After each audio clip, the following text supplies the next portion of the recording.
ಪ್ರತಿಯೊಬ್ಬನೊಳಗೂ ಒಂದೊಂದು ಅದ್ಭುತ ಶಕ್ತಿ ಇರುತ್ತದೆ. ಅದು ಮನಸ್ಸಿನ ದೃಷ್ಟಿ.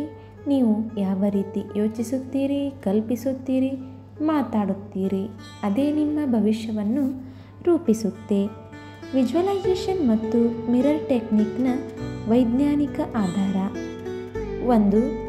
ನ್ಯೂರೋಪ್ಲಾಸ್ಟಿಸಿಟಿ, ಮೆದುಳಿನ ರೂಪಾಂತರ ಶಕ್ತಿ.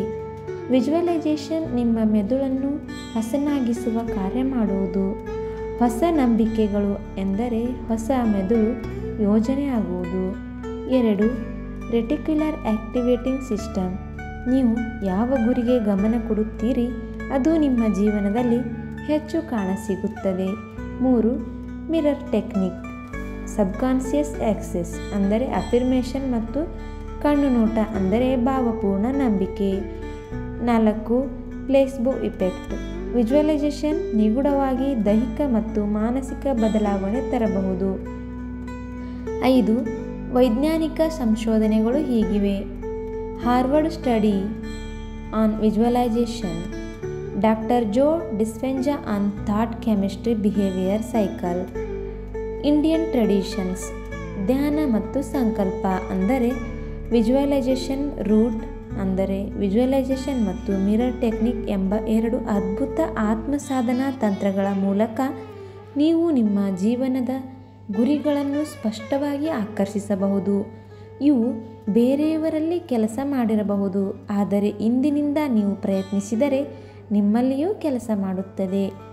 ವಿಜುವಲೈಸೇಷನ್ ತಂತ್ರದ ಮೂಲಭೂತ ತತ್ವಗಳು. ವಿಜುವಲೈಸೇಷನ್ ಅಂದರೆ ನಿಮ್ಮ ಇಚ್ಛಿತ ಗುರಿಯ ಚಿತ್ರಣವನ್ನು ಮನಸ್ಸಿನಲ್ಲಿ ನಿರಂತರವಾಗಿ ರೂಪಿಸುವ ಕ್ರಿಯೆ. ವಿಜುವಲೈಸೇಷನ್ ಹೇಗೆ ಮಾಡಬೇಕು? 1. ಶಾಂತವಾದ ಸ್ಥಳ ಆಯ್ಕೆ ಮಾಡಿ. 2. ನಿಮ್ಮ ಗುರಿಯನ್ನು ಸ್ಪಷ್ಟವಾಗಿ ನಿರ್ಧರಿಸಿ. 3. ಕಣ್ಣು ಮುಚ್ಚಿ ಅದನ್ನು ಸಂಪೂರ್ಣವಾಗಿ ಕಲ್ಪಿಸಿ. 4. ಭಾವನೆ ಸೇರಿಸಿ, ಆ ಕ್ಷಣದ ಸಂತೋಷ, ಶಕ್ತಿ, ಧೈರ್ಯವನ್ನೆಲ್ಲ ಅನುಭವಿಸಿ. 5. ಪ್ರತಿದಿನ 5 ರಿಂದ 10 ನಿಮಿಷ ಈ ಅಭ್ಯಾಸ ಮಾಡಿ. ಉದಾಹರಣೆಗೆ, ಕನಸಿನ ಉದ್ಯೋಗ. ಕಚೇರಿಯಲ್ಲಿರುವ ನೀವು ಕಂಪ್ಯೂಟರ್ ಬಾಸ್ನಿಂದ ಶಬಾಷ್, ಆ ಹೃದಯದ ನಗು, ಎಲ್ಲ ದೃಶ್ಯಗಳನ್ನು ಮನಸ್ಸಿನಲ್ಲಿ ದಿನವೂ ರಚಿಸಿ. Mirror technique. ಮಿರರ್ ಟೆಕ್ನಿಕ್ ಅಂದರೆ ನಿಮ್ಮನ್ನು ನೀವು ದೃಢವಾಗಿ ನೋಡುವ ಒಂದು ರೂಪ. ದಿನಕ್ಕೊಮ್ಮೆ ನಿಮ್ಮ ಕಣ್ಣುಗಳನ್ನು ಕನ್ನಡಿಯಲ್ಲಿ ನೋಡಿ. ಅಫಿರ್ಮೇಷನ್ಸ್ ಹೇಳುವುದು. ಮಾಡುವುದು ಹೇಗೆ? 1. ನಿಮ್ಮ ಮುಖವನ್ನು ನೋಡಿ ನೇರವಾಗಿ ಕಣ್ಣುಗಳಿಗೆ. 2. ಶಬ್ದವಿಂದ ಹೇಳಿ, ನಾನು ಶಕ್ತಿಶಾಲಿ, ನಾನು ಯಶಸ್ವಿಯಾಗುತ್ತೇನೆ. 3. ಭಾವನೆಯೊಂದಿಗೆ ಹೇಳಿ, ನಿಮ್ಮ ನಂಬಿಕೆ ಅಕ್ಷರಶಃ ಪ್ರತಿಬಿಂಬವಾಗಲಿ. 4. ದಿನಕ್ಕೆ 2 ಬಾರಿ, ಬೆಳಗ್ಗೆ ಮತ್ತು ರಾತ್ರಿ. ವಿಜುವಲೈಸೇಷನ್, ಮಿರರ್ ಟೆಕ್ನಿಕ್ ಈ 2 ದ್ವಿಶಕ್ತಿ ತಂತ್ರ. ಈ 2ನ್ನು ಸಂಯೋಜಿಸಿದರೆ ಬಹಳ ಶಕ್ತಿಶಾಲಿ.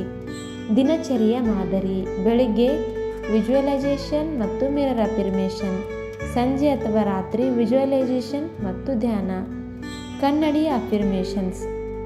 5. ನಂಬಿಕೆಯ ಮಾತುಗಳು. ಉದಾಹರಣೆಗೆ, ಅಫಿರ್ಮೇಷನ್ಸ್: ನಾನು ನನ್ನ ಗುರಿಯನ್ನು ಸಫಲಗೊಳಿಸುತ್ತೇನೆ. ನಾನು ಯೂನಿವರ್ಸ್ಗೆ ಧನ್ಯವಾದ ಹೇಳುತ್ತೇನೆ. ನಾನು ಪ್ರತಿದಿನ ಬೆಳೆಯುತ್ತಿದ್ದೇನೆ. ಅಫಿರ್ಮೇಷನ್ ಪಾಠ ಶಕ್ತಿಯ ವಾಕ್ಯಗಳು. 1. ನಾನು ಶ್ರದ್ಧೆಯಿಂದ ಯೂನಿವರ್ಸ್ಗೆ ಸಿದ್ಧನಾಗಿದ್ದೇನೆ. 2. ನನ್ನ ಗುರಿಗಳು ನನಗೆ ಸಂಭವನೀಯ. 3. ನಾನು ಶಕ್ತಿ, ಶಾಂತಿ, ಸಮೃದ್ಧಿಯ ಆಕರ್ಷಣೆ ಆಗಿದ್ದೇನೆ. 4. ನನ್ನ ಒಳಗಿನ ಬೆಳಕು ನನ್ನ ಹಾದಿ ತೋರಿಸುತ್ತೆ. 5. ನನ್ನೊಳಗಿನ ಆತ್ಮವಿಶ್ವಾಸ ನನಗೆ ಸದಾ ಸಹಾಯ ಮಾಡುತ್ತೆ. 6. ನಾನು ನನ್ನ ಕನಸುಗಳನ್ನು ಪ್ರೀತಿಯಿಂದ ಅನುಭವಿಸುತ್ತೇನೆ. 7. ನಾನು ಪ್ರತಿದಿನ ಹೊಸ ಅವಕಾಶಗಳನ್ನು ಸೆಳೆಯುತ್ತಿದ್ದೇನೆ.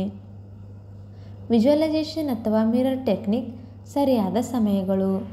ಬೆಳಿಗ್ಗೆ 5:30 ರಿಂದ 6:30 ಎಚ್ಚರಿಕೆಯ ಶಕ್ತಿ ಹೆಚ್ಚು. ಧ್ಯಾನದ ನಂತರ ಮನಸ್ಸು ಶುದ್ಧವಾಗಿರುವ ಸಮಯ. ರಾತ್ರಿ ನಿದ್ರೆಗೆ ಮುನ್ನ ಸಬ್ಕಾನ್ಷಿಯಸ್ ಮೈಂಡ್ ಓಪನ್ ಆಗಿರುವ ಸಮಯ. ಸೂಚನೆ: ವಿಜುವಲೈಸೇಷನ್ ಸಮಯದಲ್ಲಿ ಯಾರೂ ನಿಮ್ಮನ್ನು ತೊಂದರೆ ಪಡಿಸದಿರಲಿ. ಸಾಮಾನ್ಯ ತಪ್ಪುಗಳು ಮತ್ತು ಸರಿಯ ವಿಧಾನ. ವಿಜುವಲೈಸೇಷನ್ ಸಮಯದಲ್ಲಿ ಅನುಭವವಿಲ್ಲದೆ ಮಾಡಿದರೆ ಪರಿಣಾಮ ಕಡಿಮೆ. ಅಫಿರ್ಮೇಷನ್ ಸಮಯದಲ್ಲಿ ನಂಬಿಕೆ ಇಲ್ಲದಿದ್ದರೆ ವ್ಯರ್ಥ. ಬೇರೆಯವರ ಮಾತುಗಳಿಂದ ನಿಮ್ಮ ಅಭ್ಯಾಸವನ್ನು ನಿಲ್ಲಿಸಬೇಡಿ. ಪ್ರತಿ ಅಫಿರ್ಮೇಷನ್ಗೆ ಭಾವನೆ ಹಾಕಿ. ವಿಜುವಲೈಸೇಷನ್ನಲ್ಲಿಯೇ ತಲೆ ಮರೆಸಿಕೊಳ್ಳಿ. ಒಂದು ಅಭ್ಯಾಸವನ್ನು ಕನಿಷ್ಠ 21 ದಿನ ನಿರಂತರವಾಗಿ ಮಾಡಿ. ಲಾ ಆಫ್ ಅಟ್ರಾಕ್ಷನ್, ಶಕ್ತಿಯ ನಿಯಮ.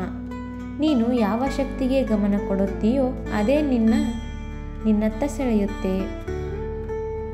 ಲಾ ಆಫ್ ಅಟ್ರಾಕ್ಷನ್ನ ಪ್ರಕಾರ ನೀವು ವಿಜುವಲೈಸ್ ಮಾಡಿದರೆ ಯೂನಿವರ್ಸ್ ನಿಮ್ಮ ಸಿಗ್ನಲನ್ನು ಸೆರೆ ಹಿಡಿದು ಕೆಲಸ ಮಾಡುತ್ತದೆ. ಅಫಿರ್ಮೇಷನ್ ನಿಮ್ಮ ಫ್ರೀಕ್ವೆನ್ಸಿಯನ್ನು ಯೂನಿವರ್ಸ್ಗೆ ಹೊಂದಿಸುತ್ತದೆ.